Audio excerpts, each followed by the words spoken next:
Hi Scorpio, welcome to Falcon Tarot. This is a weekly reading starting 6th of December. How we'll go about with the video is the top row is for you, the bottom row is for your person, but feel free to switch if you like. However, for me, the top row is always for the sign I do the video for. Now let's quickly jump in and see what this particular week has in store for all of you. So the first card that I see for you is 10 of Pentacles, 9 of Pentacles, 2 of Wands.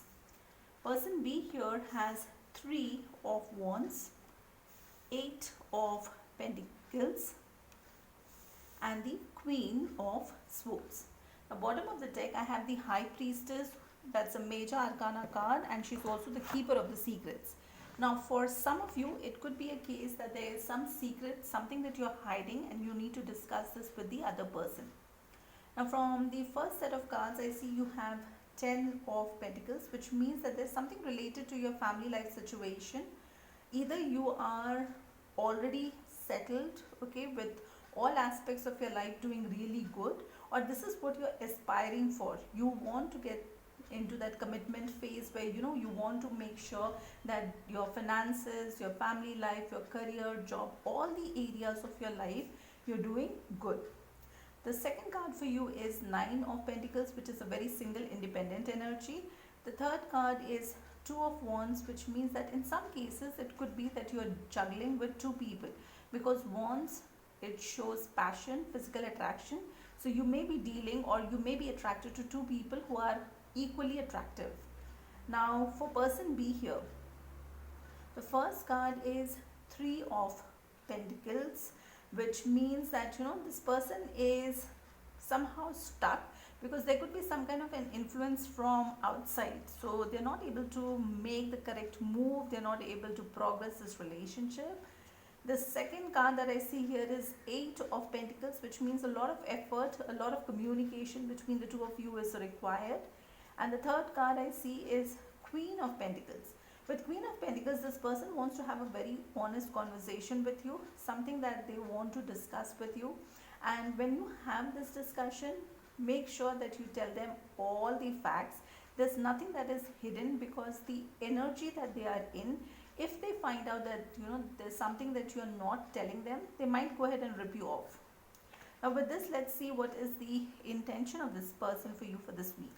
So the first card that I see here is 8 of Wands, Page of Swords and Ace of Pentacles.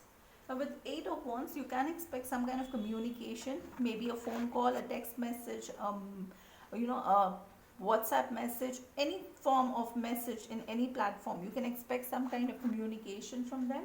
With Page of Swords, it's kind of an immature energy, because Page is a very immature energy, and with Swords it means that they may also be stalking you somewhere in social media, but that is because they want to have that conversation with you, they want to talk to you about something. Now the third card here is Ace of Pentacles. Now this is a positive card, because they eventually want to offer you a pentacle and see if you'll take it. Eventually, if you accept that pentacle, they will go ahead and make sure that they build on that particular pentacle. Now with this, let's also see what is the message we have from the Moonology Oracle decks for all of you. So the message that I see here is expect powerful change. Now there could be a very powerful change that may happen in this relationship in the future. So you should be mentally ready for that kind of a change. We'll also now see what is the message we have from archangels, and if there is a crystal that can help you in this particular situation. So the crystal that I see for you is Sunstone. The crystal message is, have you been feeling down in the dumps? Do you need some enthusiasm? This is the time of prosperity and purpose. Step into your power and be all that you are meant to be. You are aligned with the magnificence and the courage to show your splendor. Now with this, there's also a message here from Archangel Ariel, which I'll go ahead and put in the description box, and you can read it out from there. That's all that I have for you for this particular video. If you like the content, please like, share, subscribe, hit that bell notification. And till the next video, stay safe, love yourself first.